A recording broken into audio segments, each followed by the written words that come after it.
it's really hard to identify just one aspect of this wonderful season because I love it all. I find there's an excitement in the air. There are wonderful things that typically unfold. the the idea of the family gathering and the reality of the family gathering, the delicious food, the traditional foods that we enjoy. I have a partly English background, so that includes delicious things like mince pie and carrot pudding and roast turkey. Now that's not so English, I guess. They didn't have turkeys initially. I love the music that we typically draw in around us at this season, and sometimes that takes the form of musical soirees with friends, talented friends who can both sing and play the piano. So it's a wonderful, warm combination of things, which is both exciting and very, very gratifying. Well, we're outside enjoying our nice backyard, aren't we, Neil? What are holidays for you? Holidays are enjoying a nice hot cup of tea or cider in your pajamas. And I say I really love being outside any time of the year, but holidays are actually family time. But this year we'll do a lot of virtual stuff together for family time.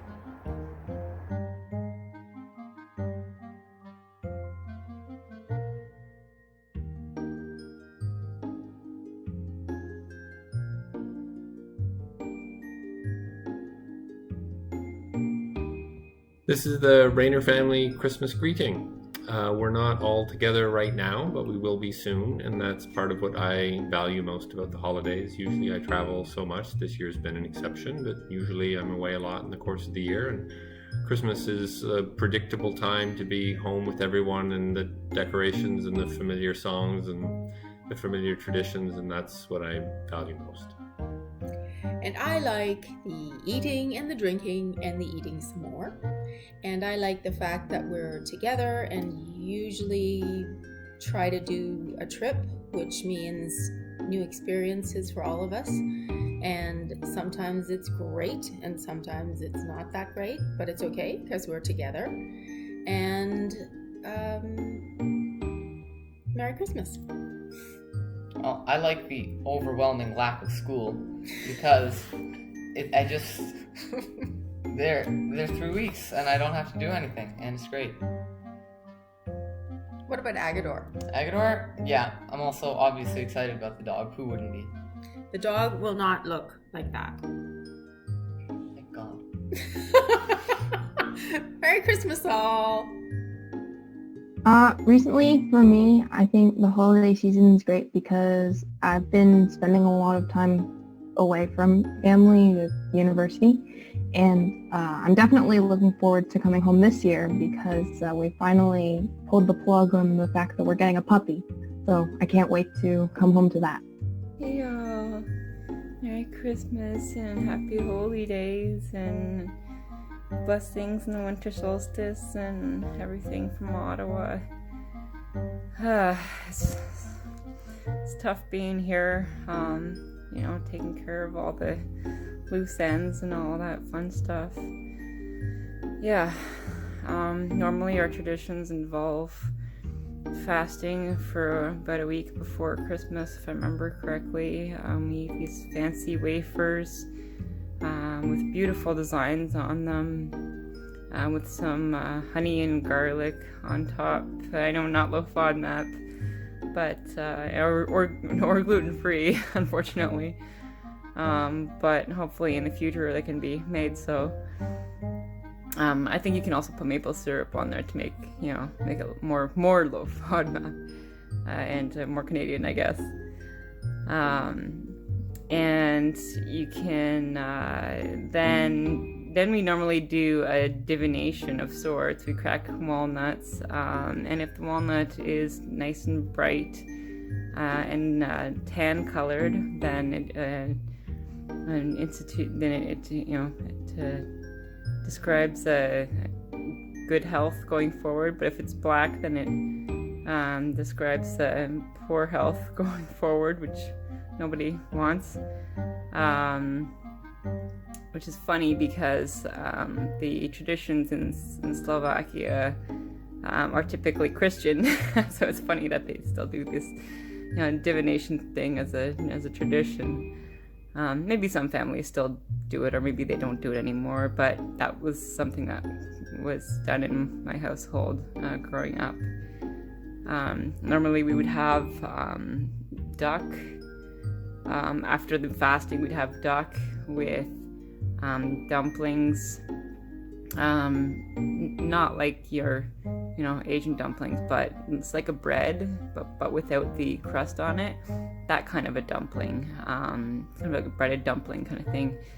Loaf, cut it in slices, and we enjoy that with the duck meat juice. And I used to call it purple stuff, but it's red cabbage and duck, and the dumplings were always one of my favorite meals around Christmas time growing up. Yeah, so that's just a small tidbit of our typical celebrations here. I miss you all. Yeah, all right, y'all take care. Stay well. Peace. Hi everyone. One of the special elements of the Rel Bjarnason Christmas is our Christmas tree.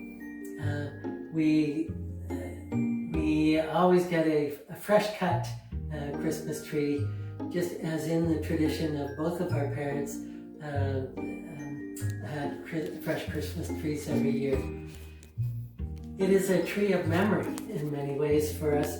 And one of the things in the memory in our Christmas tree is family. So our first Christmas together. There's also an ornament of our first child, Christina, and another one of our two children when they were babies, including Andrea. And we also have one now with Joey, our dog. The other part of our tree is travels, and there's lots of them, but two special ones.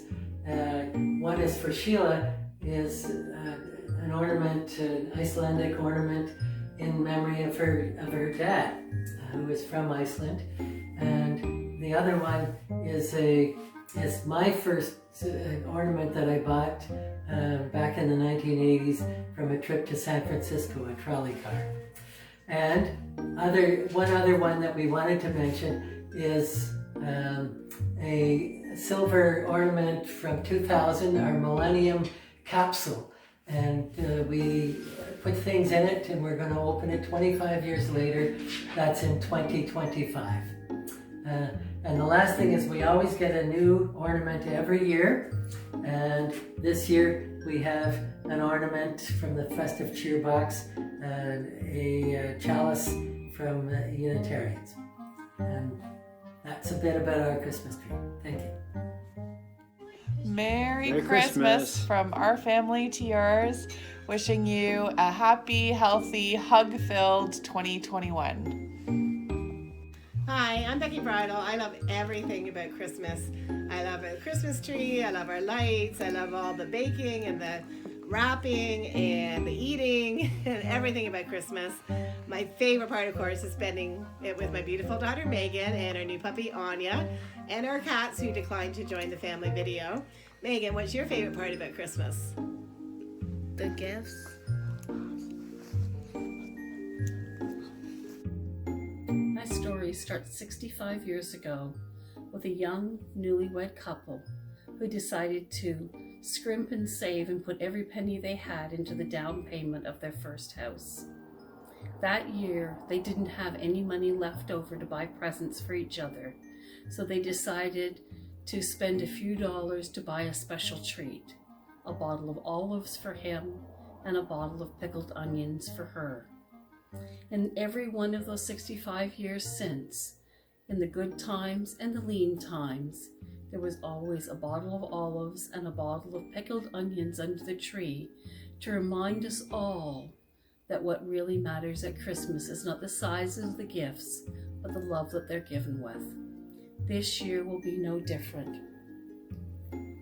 There will be onions for my mother and olives for my father under the tree. Although they will no longer be with us, their legacy will live on. What we enjoy the most about this season, what I enjoy, is I feel very grateful for what we do have together. And there's light at the end of the tunnel for all of us. Enjoy being around family. It's from the Hogan family. Merry Christmas, everyone. From the board. Cheers. Cheers.